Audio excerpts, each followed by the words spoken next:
Gift Biz Unwrapped, episode 237. It's fun and it's frustrating because when we get the first flavors and it doesn't taste just right, we think, oh my gosh, is it ever going to get there? Attention gifters, bakers, crafters, and makers. Pursuing your dream can be fun. Whether you have an established business or are looking to start one now, you are in the right place. This is Gift Biz Unwrapped, helping you turn your skill into a flourishing business. Join us for an episode packed full of invaluable guidance, resources, and the support you need to grow your gift biz. Here is your host, Gift Biz gal, Sue Monheit. Hi there, it's Sue, and thanks for joining me here today. I'd like to kick it off right away by thanking Terry for giving the show a wonderful review. She says, if you are a creative entrepreneur, add this podcast to your list. I've followed Sue for over a year. She loves what she does and knows her stuff. Listen and learn. A big shout out and virtual hug to you, Terry. Thank you for sharing also that you've listened for so long. It helps to know I'm on the right track with content, and then it continues to bring you value. Reviews are always so helpful. They reinforce for me all the work I put into the shows and also helps to get the podcast seen by more people. If you haven't done so already and could jot down a sentence or two for a review, it would be most appreciated. Up today, we'll be talking to two sisters who have gone into business together. You'll hear how their skills complement each other and how they successfully navigate what many times becomes an issue when you're working with family. They've got tips and advice on what they've found has really worked well for them. Interestingly, one of their first strategies to getting attention for their new product was through influencer marketing. Hear what this is all about and how you can integrate this as an avenue to new customers too. Let's get right to it.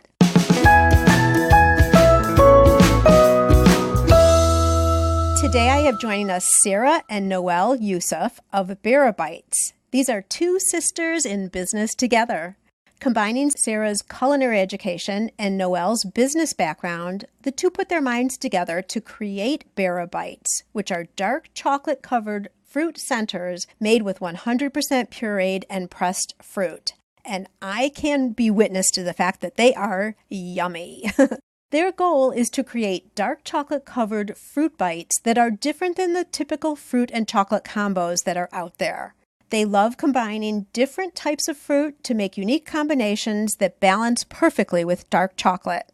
In January of this year, so 2019, unless you're hearing the show a little bit later, they launched their first fruit flavor and chose to use 4 types of berries to give their customers that pop of berry flavor. Sarah and Noelle's newest and more exotic flavor, passion fruit and kiwi, brought a new twist on chocolate-covered fruit with its strong tropical taste. All of their products are Project Non-GMO verified, kosher, and they only use fair trade cocoa in their chocolate. Sarah and Noelle, welcome to the Gift Biz Unwrapped podcast. Thank you, Sue.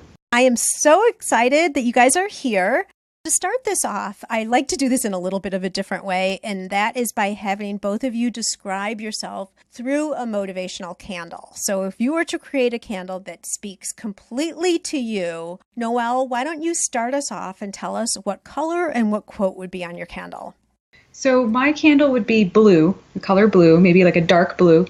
And the quote would be, the most difficult thing is the decision to act, and the rest is merely tenacity. I love that because you're right. So many people think, and never act. But for some reason, I'm feeling that you don't have that trouble. I think you're pretty good at getting going, taking the action. Oh, thank you. Just by way of your product, right? And Sarah, how about you? Okay, so the color of my candle would be yellow. And my motivational quote would be, in order to be irreplaceable, one must always be different. And what does that mean to you?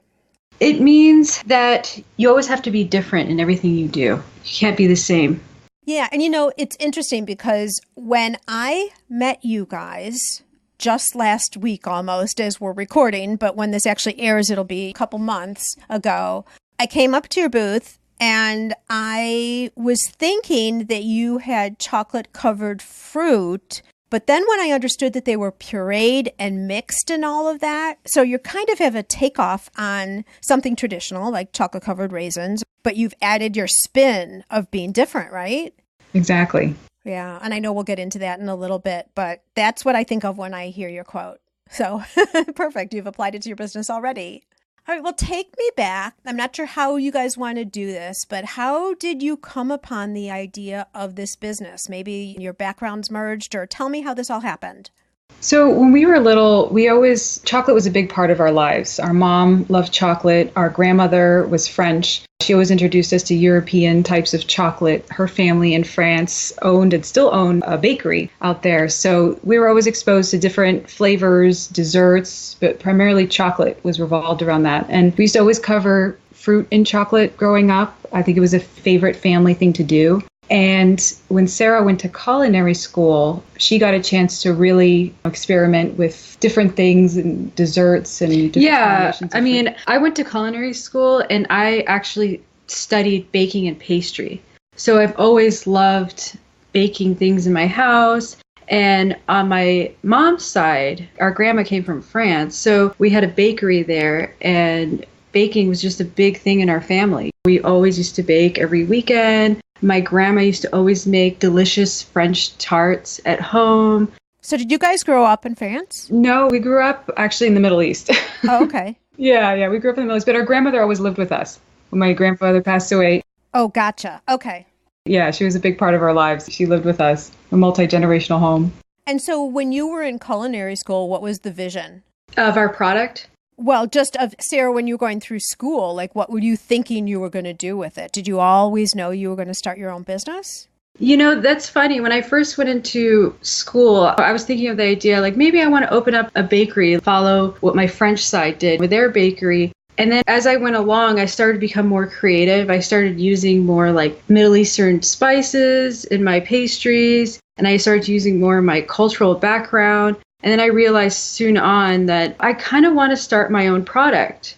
I kind of want to make something on my own and sell it and do something a little bit different and more creative that we have out in the market. So the idea started bubbling up. It just wasn't all of a sudden a revelation. It's kind of like merged and twisted maybe as you were in school. Yeah. And I think our French background was we used to eat a lot of French chocolate. We never really ate a lot of Hershey chocolate growing up. You know what I mean? No offense to Hershey. Yeah, no offense to Hershey. I mean, Hershey's good too. I used to eat Hershey Kisses too. But so I wanted to bring some of that element of with the snack industry, you know, in the US, have more of an elevated taste, you know what I mean, in the snacking world. And everything I found, like a lot of the chocolate was just, it was okay, but it just did not meet our standard, I feel like. You know, we would eat a lot of French chocolate and we're like, I wish there was something out there in the supermarkets where we can actually love to eat. But, you know, that's really good because you saw an opening. You saw that there was something missing. So that was really smart. And so, Noelle, what about you? What about your educational background up to that point?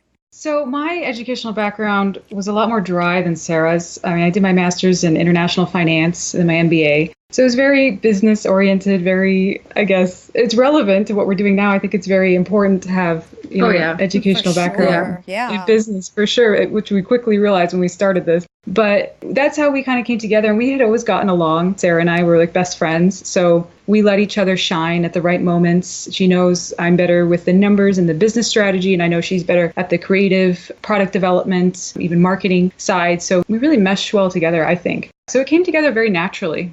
Okay, but tell me how, like the moment when you guys are like, yeah, let's do this. Let's actually go into business together. Let's do it. Well, it's funny because when I was still in business school, Sarah had already kind of tried to start her own product. She was looking into doing like a date bar business, and she was doing it with some other family members. And she's like, you know what, this is maybe not too difficult, but maybe it wasn't the right time, right? Timing was the challenging part in our lifetime. And then when I graduated, I had a decision to maybe go work for a corporate company or to start something with Sarah. So Sarah's like, you know, do you want to try to do this together? I said, you know what, let me take a year and try to do this. Before I rush into getting a corporate job, I have some time, I saved up some money. So why don't we put it into this and try it for a year? That was our moment where we came together and started this. So right out of school. Yep, right out of school. Because I knew if I had spent too much time thinking about it, I don't know if we would have ever gotten started. And also our parents, too. They were a really big encouragement for us to start our own business. They told us, you can go get a job, of course, but you can also go and start your own business now while you're younger, and you won't have any regrets in the future. At least you tried something. Yeah. Because you could entrench into a corporate job and then never see your way out, too. Oh, yeah. So, well, it's really, you guys were very fortunate because you had the encouragement of your parents. A lot of people, especially this whole entrepreneur, I'm going to do my own thing type idea, isn't as well received because we're not used to it as much. And I would suggest European background, that's what people do there, right? They have their own shops. It's all the more boutique-y type businesses. As I kind of reflect on my travels, that's what I think of when I think of Europe. So, all right. So for our new people who are just thinking about a business, tell us the first steps you took to start getting established. So for us, we registered our business, of course, as the first step. We developed a business plan, Sarah and I. We sat down and really thought about what the product was going to be, what market it fit into, how we were going to sell it, what the price point would be, all those little details. And that changed over time, but we had a starting point. We had thought about those things, I think, from day one. And we did a lot of researching online, reaching out to people for information, see if they would be willing to share their experiences, trade shows, just different types of research that we could do to really grasp the industry. Yeah, that's one of the things I actually did before Noelle. When I first started my original product with my bar business, I actually went to the fancy food show up in San Francisco and I just walked the floor and I just talked to some of the vendors. I saw what was out there, what was there, and I got some ideas and I just studied the market more. I really encourage a lot of people to do that. Just go to these trade shows and just walk the floor and see what's out there if you're interested in starting a food product or any product. Yeah, especially, well, anything industry specific, but I've been to that fancy food show too, and it's huge, which is really nice because you get to see lots of different options. You probably also got to consider price points there too, what's already in the market for not exactly the same thing, but something comparable to kind of feel your ranging out of what it would be. So you just started this year. You're about 8 months into your business, right? Was it the fancy food show this past January or the January before? No, it was about 3 years ago, actually, when Sarah first went to the fancy food show. Oh, got it. Okay. Yeah. And we had spent about a little over a year in research and development, and then we just launched in January. So it took us a little over a year to finalize the flavors, the design, the certifications. That took us a while. So our product is a little bit different in that sense where we had the certifications to get on our product. And so, yeah, it took us a little while to get to this point. Where you see a January launch, but there was work behind it going on. Yeah, people don't look at that part. People don't see like, oh, you just started in January. Well, actually, we started over a year ago in the product development stage. No, I think that's really important. You know, I did the same thing when I started my first business is I took my time and really planned everything out, did the research, just like you're describing. And I think that's smart. I think some people, they want to start a business. Now yours, because it's a consumable business, you do have the licensing. You have to think things through a little bit further. But even for people who are product-based, it's so tempting just to say, okay, here's the name and I'm going to start selling. You know, right. Someone said I should start selling the scarves that I make. So let me think of a name, grab some business cards, and now I'm in business and I'm selling without any planning, any thinking of how they'll be put into the market, like their positioning and all of that. So I'm really glad you brought it up because that was really, really wise. And a year, that makes sense for you guys, for sure. Where are you producing your product? About an hour outside of San Francisco. So do you have a commercial kitchen or do you have other people producing for you? How's that? What are you doing with that? Yeah, we work with a contract manufacturer that has our recipe. We develop it with the food scientists to scale it because that's another thing with food. It could be one taste in your kitchen or taste a certain way. And then when you scale that, it's a very different process, especially when you're working with fruits like we are. We have to be careful with certain things and the scalability of our product. Right. And did you do that right from the beginning? Yes. Okay. Yeah, we started in our kitchen experimenting with different flavors to see what flavors would go together, like the passion fruit kiwi. We started that in our kitchen to see if those flavors blended well with chocolate. So we made like a little jelly center in our kitchen and covered that in our dark chocolate and then tried that. And then we would take it to the lab and try to see what that would taste like on a bigger scale. That had to be a fun time. It's fun and it's frustrating because when we get the first flavors and it doesn't taste just right, we think, oh my gosh, is it ever going to get there? But then all of a sudden in batch 10. Yeah, it's really a balancing act, especially with the passion fruit. Passion fruit can be really acidic and sour. So it was trying to get that right balance with the kiwi. And I wanted to throw in the kiwi because I just felt like that was just a cool thing to just mix with passion fruit. Like, I haven't even seen that in the market yet, like passion fruit and kiwi. So I'm like, let's just throw that in there. And then we also have to balance it with the dark chocolate. So it's like, okay, so how do we balance these two things together? And it took us a while, actually. People don't realize. Even the marketability of flavors, too, we had to think about. Yeah. We're like, okay, how is passion fruit going to be received in the marketplace? But we've got great reception so far. We're like, it's kind of a risk flavor. You know, our mixed berry was more safe, I think. Yeah, and passion fruit, when you think of passion fruit in pastries or in chocolate in general, it's usually only seen in the higher end pastries and little chocolate bars. You never really see it in the snack industry. I always felt like, why don't we elevate the snack industry? People are always on the go. They're traveling or they're working and stuff. They want to eat something a little bit more higher end than just chocolate covered strawberries. It also makes you different, right? I mean, I guess it is a little bit of a risk. It does make you different. I was thinking as you've been talking about the combinations, and this really doesn't have anything to do with where we're going, but I'm super curious about it. You also have to figure out the ripeness of the fruit. You have to catch the fruit at the right time, I'm guessing. Right. And so that's a good thing about our product is we tend to source our fruit from fruit that's going to be maybe not thrown away, but it's the overripe fruit that gets used to puree and juice. So we get to benefit from that. It's not the fruit that goes on the shelf that's pretty and perfect and fits in the box. We use fruit for juicing and pressing and different things. So it's softer and probably has more sugar to it then too, right? Right. It has more flavor. More flavor, yeah. Yeah. Interesting. I just was curious on the side because I know how we are at home with our fruit. My husband likes them unripe and I like them riper. And so lots of times there's no fruit left when I get back because I was saving it and he's already eaten it. So a little challenge, but we can overcome that. That'll be fine. All right. So your experience up to this point, so up to where you are now, having created your product, gotten the business started, doing your market research, all of that. Any suggestions or thoughts or direction for someone who's just starting out, things that you've learned up to this point? Yeah, I think sticking with an idea is very important. You know, we can get really excited about a new business idea or a new idea in general, and then it'll fizzle out after 6 months. You'll get to a certain point where like, oh, this is too hard, or this is a barrier. This is too complicated. This is too complicated, or it's too saturated, or whatever. Someone else is doing the same thing. And we just stop, and then we just carry on or find something new that we want to do, and we never stick with it. So sticking with a concept is really important. Seeing it through within your means is, I think, really important. Well, it sounds like you've had the experience where maybe that's happened before. And I'll suggest that potentially there is a point you test a product or you're seeing that it's just not working, it's not being received, and there might be a point where you step back. So how do you know whether to step back or to push forward?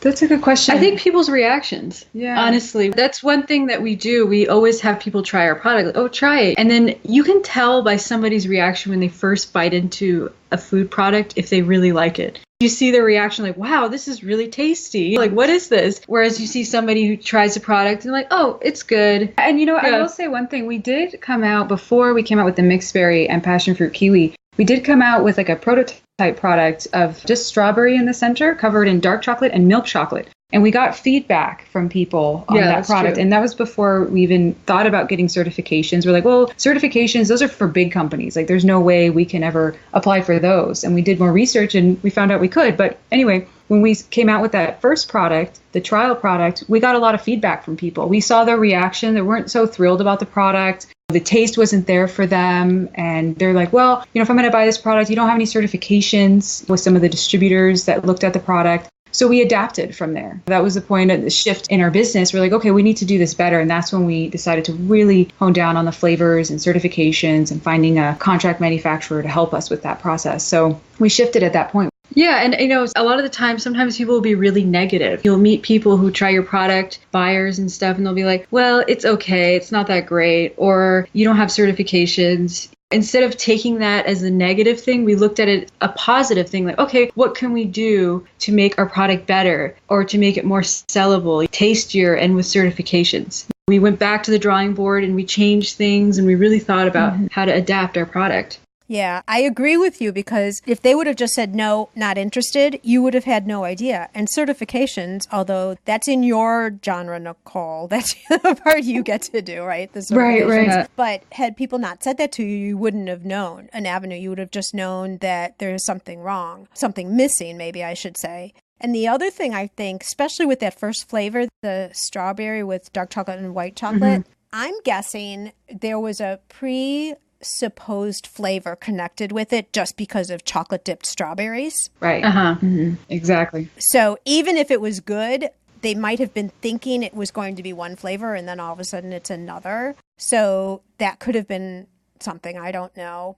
Yeah, that's true. Because when people think of chocolate dipped strawberries, it could be many things. It could be that synthetic tasting strawberry flavor that you taste in some products. They have like the artificial flavoring, strawberry flavoring. So sometimes people have tried that product in the past and like, well, it doesn't really taste like strawberry. Well, actually, it's just pureed strawberry covered in dark chocolate. And they're like, well, it doesn't really taste like strawberry. Well, it doesn't have any synthetic flavorings or anything like that. Right. So sometimes, yes, you have to like convince people. And we're like, okay, well, we want to make an all natural product. We don't want to use any artificial flavoring. So we're like, well, how can we get more of that berry flavor out of the fruit? So we're like, okay, without adding any artificial flavorings, we're like, okay, well, how about if we mix multiple berries together and really hone in on that berry taste? Yeah. Perfect. Well, that's a check in the column for the combos and all that, and bringing something to market that isn't there already, for sure.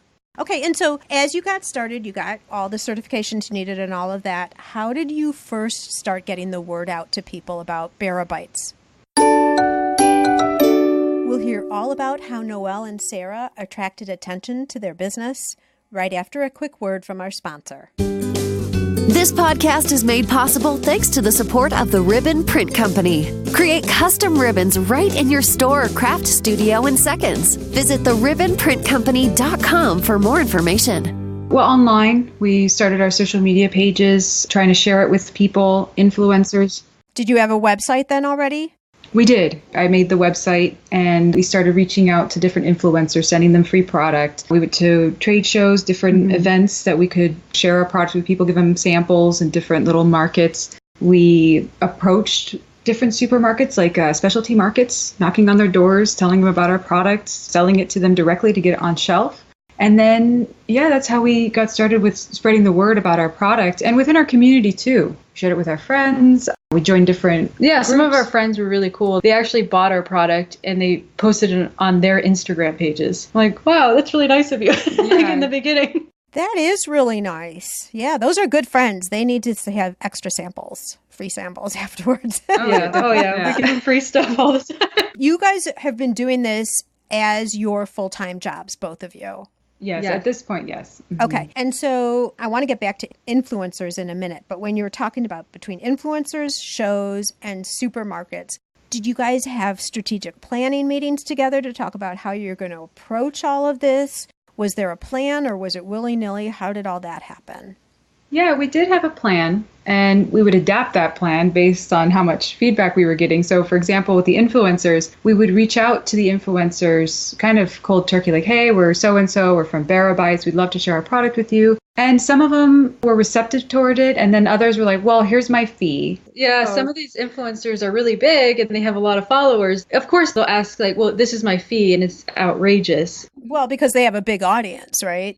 Yeah, exactly. So that's understandable. We're like, well, we can't really afford that right now. So we changed our strategy. We're like, well, let's change how we're approaching these influencers. Why don't we tell them a little bit more of a personal story about us and how we're sisters and we're getting started and we're a small company, we're a small family company. And the feedback we were getting from them was great. They're like, you know what? I'm a bigger influencer. These are my posting fees. Like, this is how much it costs to do a post, but I'll post it to my story instead for free. And that really worked out well for us because we're like, that's really nice of you. Thank you so much. We approached them almost like this will be a future partnership. We grow. We would love to invest in a post with you, but for right now, we're very small. So being transparent with them really worked. So that's how we started with one strategy.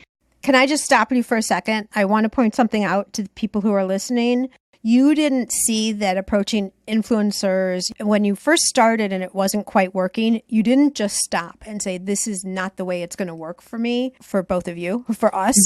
You adjusted your approach, which I think is really important. If your goal is goal one and your strategy to get to it doesn't work right away, don't always change the goal, change the strategy. Right. Because you'll have found, okay, this approach doesn't work. Then you tried another approach, which was personal story, which that wins all the time. I mean, if anything is going to do it, it's going to be that personal story behind whatever you're trying to do, whatever the action is, that will have the most impact for sure. So I'm glad you brought that up. So, okay, so that was influencers. Okay, then shows. What happened with shows? So shows, we displayed our product, the prototype product that I was referring to before, the just the strawberry center. And we showed that one at the Fancy Food Show, I think about 2.5 years ago. 2 years ago, exactly. So wait, before you actually established the business? Right. So were you representing under a different name then? No, it was under the same name. I'll take that back. We did establish the business, but it wasn't in full force yet. We had established the business name to attend the show. We had a small booth that we were sharing with somebody else, a couple other people. So it was more feasible to kind of get our feet wet in the industry to see what it's all about, to put us. And it was really nerve-wracking for us. That one was in New York. Yeah. Fancy Food Show in New York.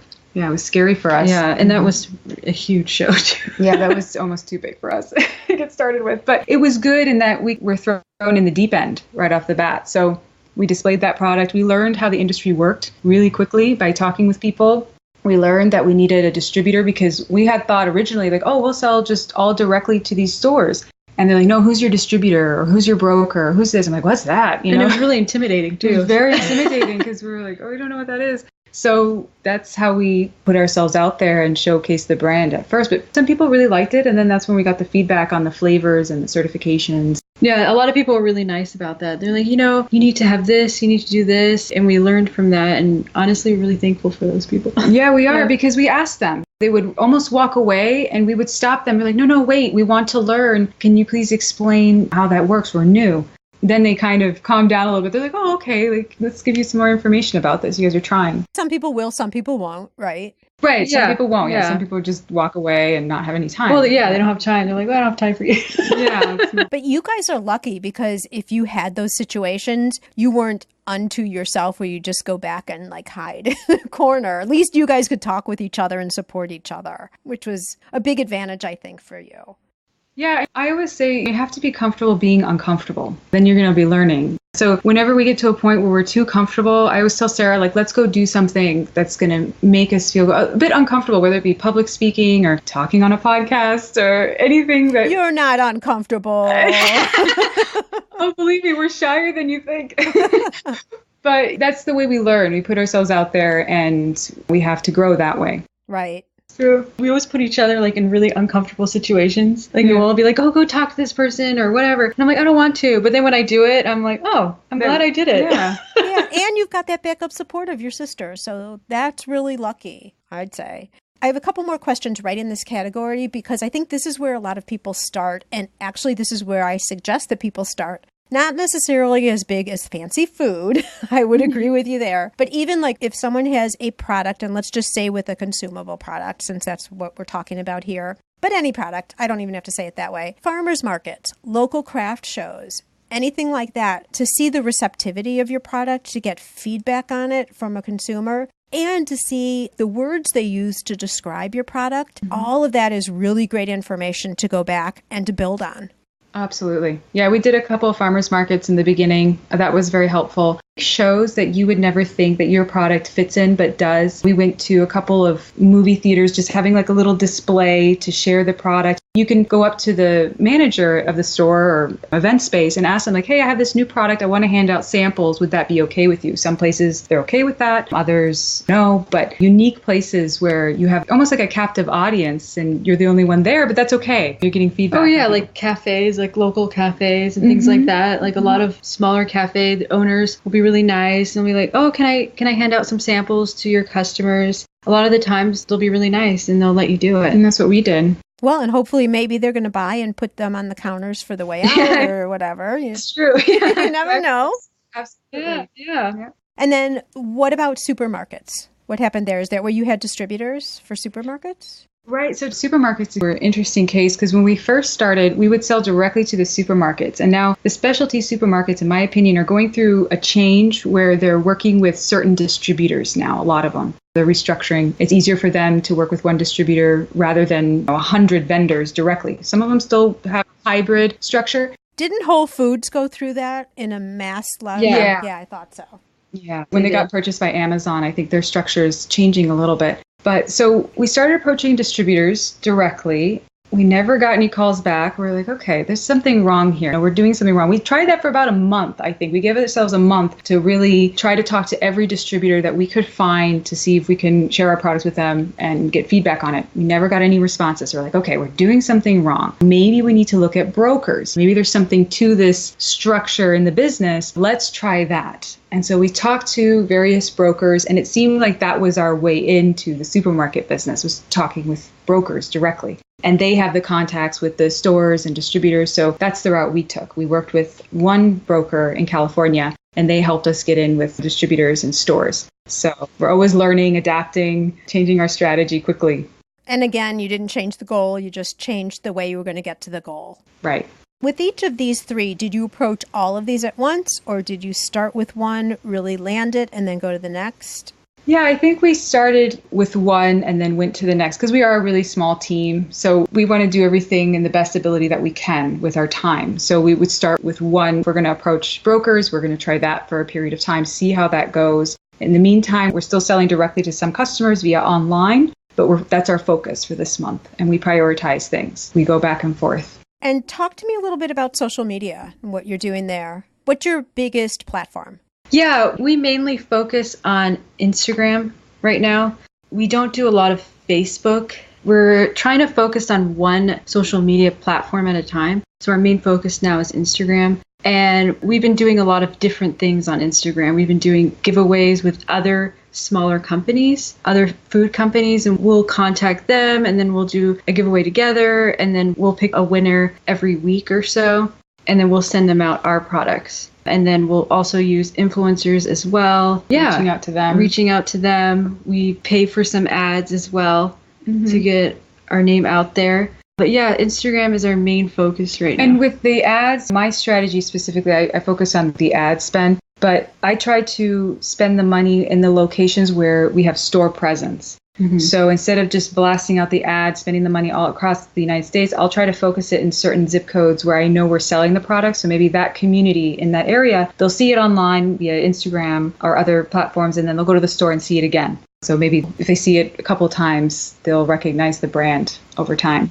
Yeah, you're smart because they need a couple of those touch points before maybe they're going to buy. And so how are you gauging the results of your ads? Because you're not seeing a direct correlation with coupon codes or something on ads. It's hard with the regional ad spend. We talk to the store and we see how it's rotating. It's really hard to get a solid gauge. We spend a certain amount of money there, but we also do coupon codes. That's more for like online sales. So we do that as well. It's easy to gauge because we can see the sales coming from that. And also influencers, sometimes we'll give them a coupon code as well to see what their influence looks like. And we'll do a combination. But yeah, the store reach and the zip codes is harder to gauge. But we notice that when we do it, the store rotates more. I mean, so maybe it's correlated, maybe it's not. Maybe there are other factors. That's a pretty good sign. You're right.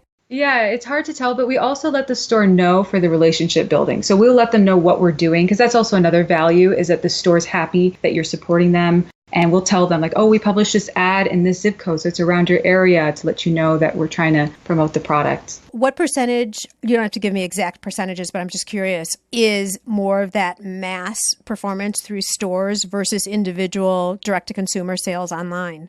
Yeah, so it peaks. It depends on the season. So in the summertime, online sales slow down a bit because it's hot. Yeah, chocolate melts. Yeah, people are not craving, I think, so much chocolate over the summertime. Maybe some people, but overall, the season's more in the holidays. So our sales peak during the holiday season online. And I believe it's overall, I think online sales are about 10%, and the rest is all in store for our product because it's a snack impulse buy. But you also made a conscious decision to go that way. Yes. I mean, you could have wanted to go direct to consumer, maybe gotten into some schools, that kind of thing, or more local. But I think based on, again, influencers, shows, and supermarkets, that was where you were going to go. That was your direction and your strategy. Exactly. Mm-hmm. Wonderful. All right. So all of this sounds great. It sounds like you've done everything perfectly. I don't know about that. Yeah, I don't know. We're still learning every day. We've made a lot of mistakes along the way, believe me. That was a great reaction, by the way. So tell us a story of when it didn't go so right.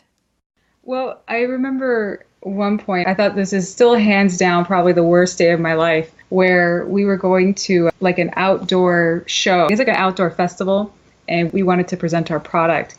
And everything that could have gone wrong that way went wrong. It was like one of those days where it was raining and it was an outdoor event. So no one showed up. We had spent a lot of money to be there, and it was just a mess. And I thought, this is it. We spent all this money. I don't know, like this is just a bad omen. But those things happen sometimes. Was this right in the beginning? It was in the beginning, and it was just a terrible day. But there's incidences like that have happened to us where we're like, oh, is this not going to work? Or people say no a lot of times. Buyers will say no to our product. We're like, okay, let's go find somebody else. They'll say at this time we can't purchase, or, maybe in the next 3 months or 6 months from now, we'll be like, okay. So we've waited another You feel 6 like months. it's another standard response, like canned response or something, right? Exactly, yeah. So how often do you guys back and forth support each other? Like one of you comes and says, oh, whatever, whatever the issue is. And the other one's like, no, let's do this. And then vice versa. Do you play off each other like that? Yeah, that's funny. I feel like Noelle is more of the stressed out one because she's more of the finance kind of. Yeah. So I'm always the one that's like, oh, it'll be okay. Like, don't worry. We'll get it done. You know what I mean?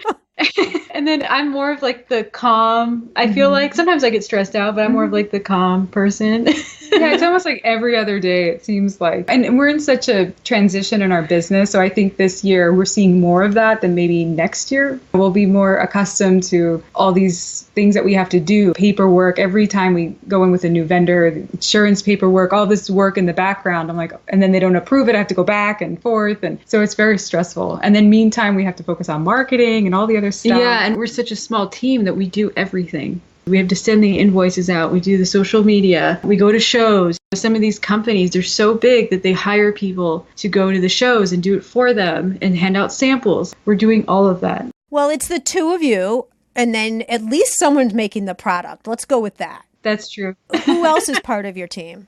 My husband, Pablo, he's a big support too. Mm-hmm. All right. And what's his role? He communicates between the broker and the stores, and we both kind of do that back and forth. He helps with whatever needs to get done, and then I support him on that too. So he handles the brokers. Well, and I think even as you advance, next year there's things that you're going to know, but there's more things you're going to learn that you don't know. I think that's just the way it's going to always be. Absolutely. And then the market changes or something happens. Like there'll always be those challenges, right? Absolutely. I used to think when I started my business that I'm going to get to a point where like I know everything that's going on, everything's going to be running smooth. I'm going to be able to afford a team and have it in place and all is great. And I am still waiting for that year. And I don't think it ever happens because that's just how business is. There's always going to be some type of an obstacle or problem or challenge that you're facing. And if not, you're probably not growing either. Absolutely. Yeah. I think that just comes too comfortable. Right. And then Nicole's going to be stressed out because the numbers aren't going anywhere. Right. And another thing is that our team is so small. I make sure that Sarah has a hand in something that I'm doing and that I have a hand in something that she's doing. The same for Pablo. We kind of interchange roles just so that we all understand what each other's work entails. So if one of us gets sick or something, the other person can come and jump in and have an idea of what's going on. Or we have that team effort in everything we do, I think. Yeah, and I feel like we've gotten to the point now where I can almost sense when one of you two are getting stressed out. And I try to fix it before it gets worse. Yeah, we're like, okay, what can I do to help this situation? Can I take something off of you? Let me do something else to help you, because it could be really stressful. It can be, yeah. So we're a good team. We communicate all the time. That's really good. Do you have any advice for people who are going into business with family members? Because that could be a disaster. Oh, man. Yeah, we're really fortunate in that we all really get along. But we have an older sister, and we love her dearly, but I don't know if we could ever go into business with her. She's also we make her a part of some decision makings, like, what do you think about this, her input. But there's certain family members that sometimes you just don't have chemistry in a work relationship, and you have to recognize that. And I think deep down, it comes to respecting each other. Some family members are better at listening to each other. You always have family members that are kind of the overpowering ones, where it's their way or the highway. We have a lot of family members like that in our family. But we found a good chemistry between the three of us, and it works. But we have to, I think, work when it's time to work and hang out as a family when it's family time. We have to separate those two things because it can really consume your life. You could be at 8 o'clock at night talking about something, and we have to turn it off. And we have to make a conscious decision. Hey, let's talk about this tomorrow morning. Let's leave that for tomorrow. Let's talk about something else. Yeah, you need to get away. You still need to have a relationship as family members together. Exactly. It's very important because it can really consume your life. It's really challenging sometimes. Yeah. And you have to be conscientious of how you treat each other. You have to remember, like, oh, this is my sister. I can't be that harsh. Or I didn't realize, sometimes I don't realize, sometimes I'll say something that can kind of hurt your feelings. Like, oh, why didn't you do this correctly? Or something like that. And like, oh, wait, I didn't mean it like that. And then she's also my sister. And I'm like, wait, I can't talk to her like that. You know what I mean? So you have to recognize what you're saying a lot of the times. Yeah. Yeah. I think because you have history with each other, your relationship existed long before you went into business, and not just as friends, as family and sisters and spouses and all of that. So I can see where it can become a very delicate situation, but it sounds like you guys are managing it wonderfully. Yeah, you have to be conscious. You have to be aware that it's just business. It's nothing personal. It's nothing personal. The goal is to live a happy life together, and that's the goal. If you think about that going forward, because people can get kind of consumed by the money spent, and we're not hitting our goals, or this is super stressful. And we all have the same goal too. Yeah. We're all working together to achieve that goal. So at the end of the day, you might say something to me that's kind of hurtful, or I might say something to you, but we understand where we're coming from. Yeah. At the end of the day, we all want it to succeed. Mm-hmm. And everyone's human. It's going to happen. Right. There are going to be days that's going to be that way. But to brush it off, to be able to get back on course, all towards the common goal, all of that, that's a great example. Thank you for sharing that. I appreciate it. Of course. As you look at your business, and again, for people who are just starting, what kind of tools are you using that you rely on every single day for your business? Well, we use Gmail for our emails. I got a plethora of resources as far as planning apps. We use a lot of Google Docs to share documents. We make lists of different stores, and so everybody can see it, add to it, make notes. We use that a lot. We use WhatsApp a lot for a group chat where we're sharing information. So we have multiple platforms and where we're communicating all the time. So with either emails or whatever. Tools, we use a lot of resources to keep updated in the industry. We read a lot of articles that are what's going on in our industry and outside, overarching macro events that are going on and how it's going to affect us. And what I mean by that, on a bigger scale, what's going on with supermarkets, the trends, how are people consuming products. There's a big shift going on. So we're just trying to keep up to date with that. Mm-hmm. Smart, because then you can pivot and adjust as need be. Absolutely. Wonderful. Any shows that you're doing through the rest of the year? We're considering going to the Expo West in Anaheim, and then also the Sweets and Snacks show in Chicago, potentially. Okay, so that's next May, right? Next May, yeah. But from now to the end of the year, I don't think so. Bummer, because I'm going to be at the Philadelphia Candy Show. Oh, okay. And guess where it is? Hershey. Yeah. So when you said that at the beginning, Pennsylvania. I'm like, yeah. That could be a show for you to look at, though. Yeah, definitely. Yeah, something to consider. It's not going to be in Hershey next year, FYI. This is the last year it's there, but that's an aside. And it's in the fall, you said? It's in the fall, and it's also in January. I'm going to be at both of them. I don't know if I want to be in Pennsylvania in January. Yeah, but you're inside working. Yeah.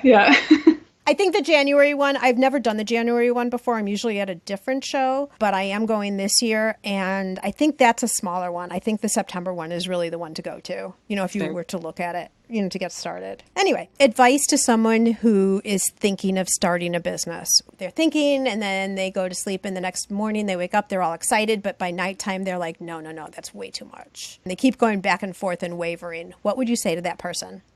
I would say take it one step at a time. If you look at all the things you have to do, it can get overwhelming. Take it one step at a time, little tasks, and you have little wins over time. I think is very helpful. Also, stay away from scams. I mean, when you start your business and you have a website or social media presence, you will get bombarded with emails of people trying to promise you the world. And they look at we get a lot of people who see our social media page and they'll be like, oh, I love your feed, or I love your social media or your Instagram page, but I feel like I can grow it more for you for like $2,000 plus a month. And if it sounds too good to be true, most likely it's too good to be true. That's been our rule of thumb. Yeah, we put a rule out there now that when somebody contacts us, we're not going to work with them.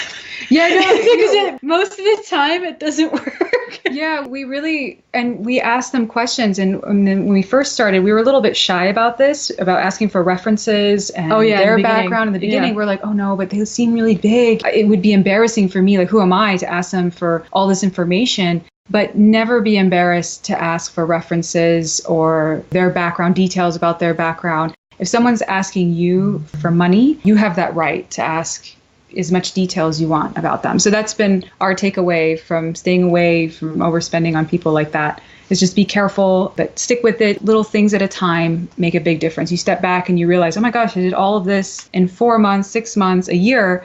And you're like, I accomplished my goals. So just little tasks at a time. I love it. Yes, you're right. The small step by step. Exactly. And that's what looks achievable. And I'm just going to make a comment really quick about what you're talking about with the money. The second worst case is you're out a lot of money because they've done nothing. The even worst case is if you already, to use your idea about social media, what they've given you are just bots to your site. Because if that's happened and you ever want to analyze who your customer is against who likes your Facebook page or Instagram, you can't, because now your information is all muddied. So you really do have to think it through. And I like what you're saying, taking control and really analyzing and asking the hard questions and making decisions from there. That was really smart. I really appreciate you bringing it up. Of course. And a lot of these companies, they prey on small businesses. They know that there are moments of stress in every business. And they know that they're going to say the right words to make you think like, oh, these people can solve all of my problems. You know, yeah, I don't have time to work on social media. Like, why don't I just hire somebody just to focus on my social media for me? They seem like they know what they're doing. Or even sales. Like, some people will promise you, oh, I can get you into Target here or there. Sign this paper that says you owe me commissions for the rest of your life. You just have to be really careful. Really careful. SEO, too, is another topic. Right. I visited your website. I can fix your keywords, get more traffic to your website, get you sales, all that. All things to be really wary of. You're right. So now I think we've scared everybody away. The main thing is also reach out to people in the business who are doing it right, or you see them, reach out to them, ask them questions. I've had other entrepreneurs reach out to us and ask us like, hey, how did you do it? I'm interested in starting a food product. Can you share some information with me? Absolutely. We try to be as transparent as possible, help other people in this business because we know it's tough. Yeah. And we wish we had someone who could walk us through Noelle and I, when we meet somebody who just starts out in the food product and they're like, well, how did you guys do this? Like, how did you guys grow to this point? People just see our success right now. And then we tell them, honestly, in the beginning, we went through a lot. We didn't know. We made a lot of mistakes. We didn't have that person to go to and ask questions that are in the industry. And there's a lot of unknowns in this industry that a lot of people don't know, and we didn't know either. So when somebody approaches us and they have a food product, we're more than happy to give them advice because this industry is difficult on its own. It's so hard. So we feel like if we can just take a little bit of stress out of somebody and just give them that little bit of advice that can help them in the future or help them grow their business, we're more than happy to give that to them.